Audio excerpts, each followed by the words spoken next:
Good morning, YouTube, BookTube. This is Johnny.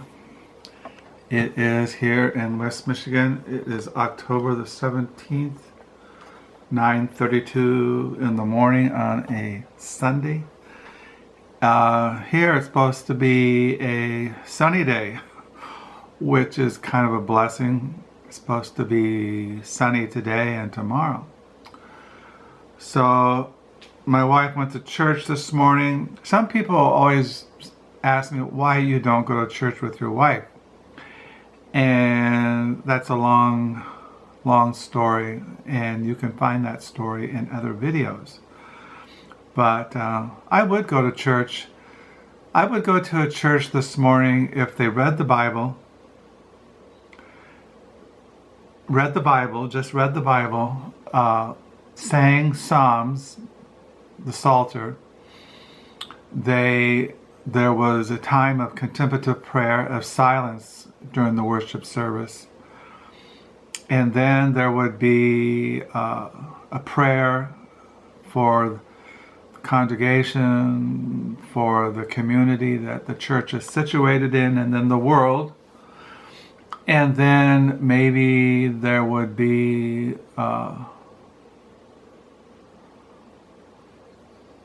if anybody in the church needed to be prayed over for healing, or they were going through a trial or going through a dark time, that they could come forward and the elders could lay hands on them, anoint them with oil, pray for them. And then as far as as they leave the church, they could put money in a box for the support of the ministry, and for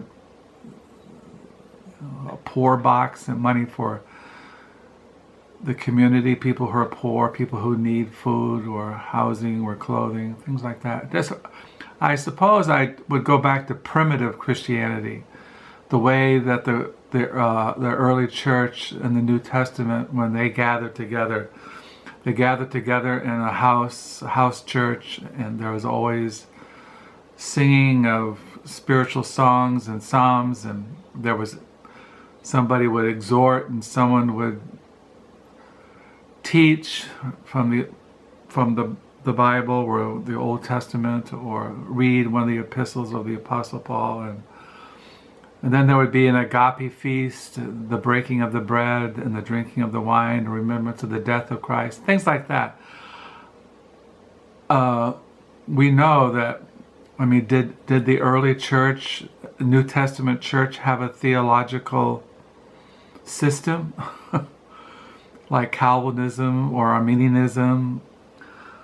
Did they call themselves the local Pentecostal church in Athens or Rome or Ephesus or Jerusalem? I suppose I just want to go back to simplicity and back to community of just a group of professing Christians, disciples of Christ, followers of Jesus, coming together just to praise and worship God, and not have any other agenda, political, theological, things like that. So this morning I'm writing in my diary. I'm on page 1063 for the year 2021, and I've been reading pretty much Ludolph of Saxony's. This is a 4-volume work. I've shown you the other 3 of them. The 4th comes out in December, I think. The Life of Jesus Christ, Part 1, Volume 2, chapters 41 to 92. It says here in the flap, the Viva Christi of Ludolph of Saxony, 14th century Carthusian, is one of the most comprehensive series of meditations on the life of Christ from the late Middle Ages. Ludolph assembles a wealth of commentary from the fathers of the church and the great medieval spiritual writers, and weaves them into a seamless exposition of the gospel. This is the first full English translation of this classic work, and it is also the first edition in any language to identify the thousands of sources used by Ludolph, both those he quotes and many he cites without attribution.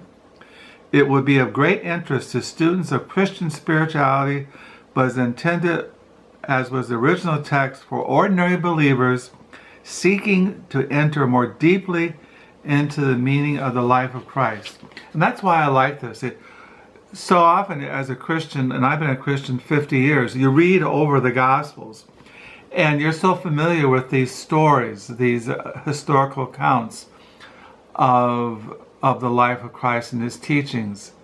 But when you read a book like this, you slow down and you read these little episodes in the life of Christ, and you're focused. You have to slow down and ponder them and listen and get a fresh kind of perspective. And that's why I like this book. It kind of slows you down into a more contemplative or meditative state. So I was reading that, and one thing also I got in the mail, I've shown you the Ancient Commentary series, the Ancient Christian Commentary on Scripture, and University Press, who publishes this, had a 40% off sale on all reference and commentaries the other day. And I really wanted, I have not all of these in the Ancient Christian Commentary on Scripture series, but I have a lot of them. But I've always wanted the one on Matthew, because when you go back to the ancient church, the patristic fathers, they like to quote from the Gospel of Matthew and the Gospel of John predominantly. I mean, they believe that the Gospel of Mark and the Gospel of Luke were all divinely inspired, but they like the Gospel of Matthew and the Gospel of John. And I didn't have it in the ones I have of the Ancient Christian Commentary on Scripture, so I got these in the mail the other day.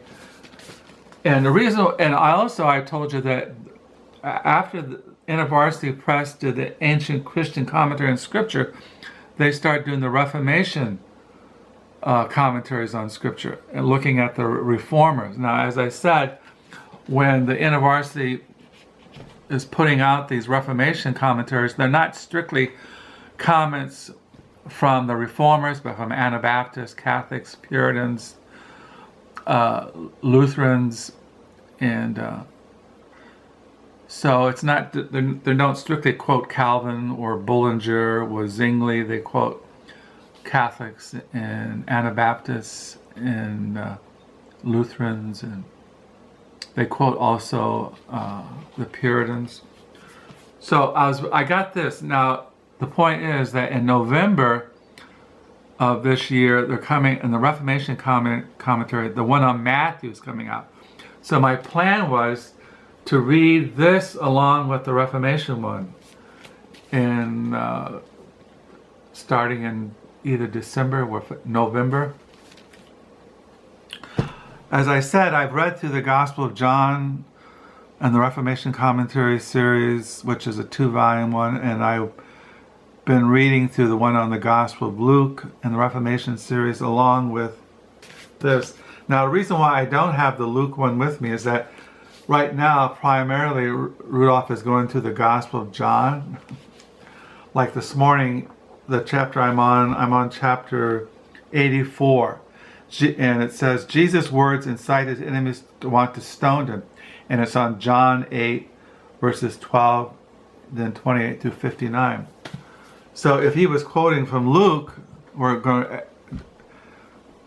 espouse or set forth a commentary on a section in Luke. I'd have my Luke one here, but I don't.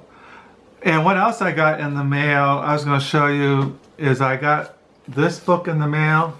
I told you I ordered some used books from used book dealers, and I've had for a long time in my library Edward Dahlberg's Because I Was Flesh. This is his autobiography. He was a writer. Oh, I can't remember exactly what his birthday was, where he was born, but he was a writer, of course, and he wrote several books. And one of the books he bought is called The Flea of Sodom by Edward Dahlberg, and this was published in, my edition was published, I think, in 1925, if I remember correctly, 1925. Now I'm not really sure. My memory is kind of going out the windows, but I picked this up from a used book dealer, The Flea of Sodom, and then I picked up the Confessions of Edward. This continues. This is about his childhood up until he's around his late teens.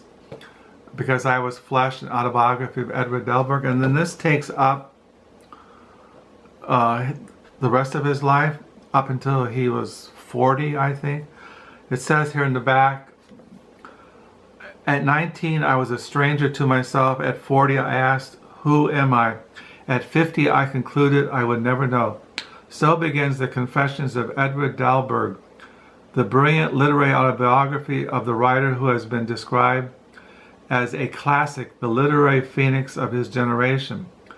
The Confessions begin with the author's autobiography novel Because I Was Flesh leaves off, with the youth leaving his native Kansas City and bumming it to Los Angeles, without funds or possessions other than a battered suitcase full of books and dreams.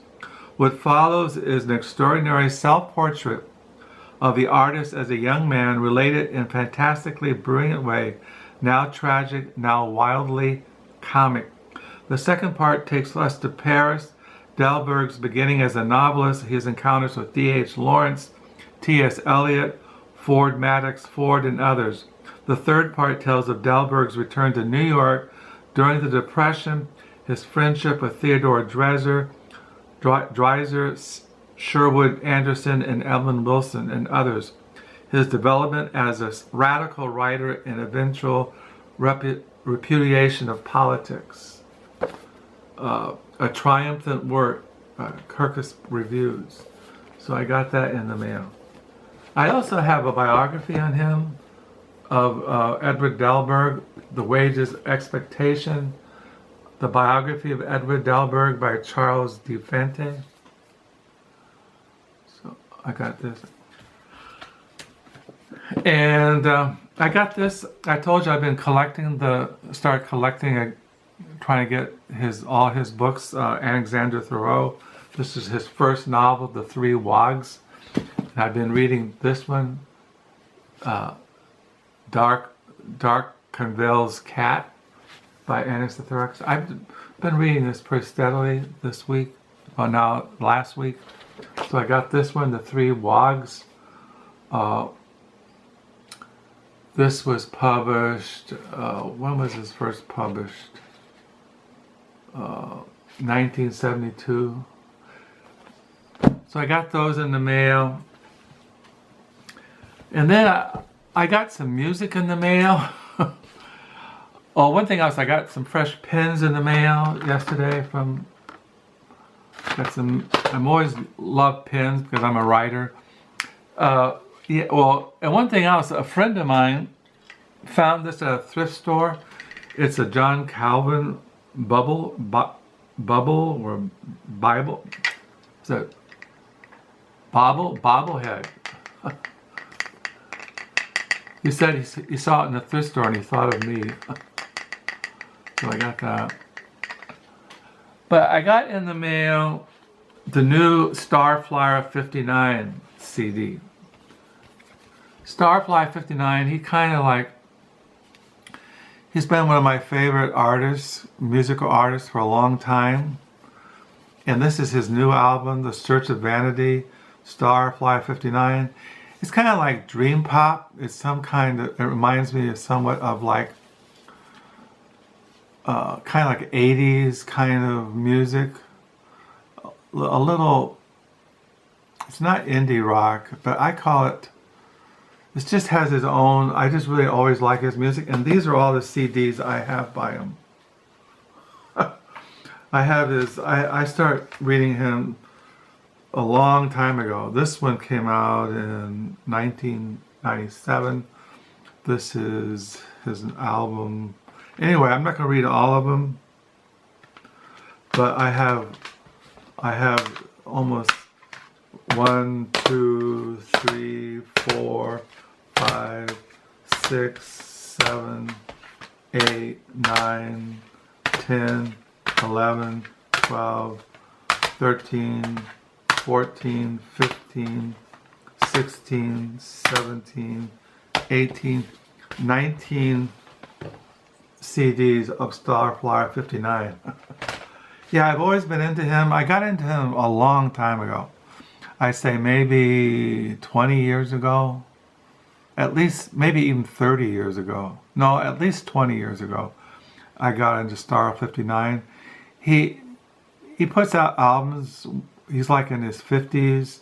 He's from Southern California. And I've always enjoyed his music. And like this CD is Easy Come, Easy Go, Starfly 59, 1994 to 2000. And then he did another one, one of those compilations. Let me see where it is. He did, I think there was another one that he did of,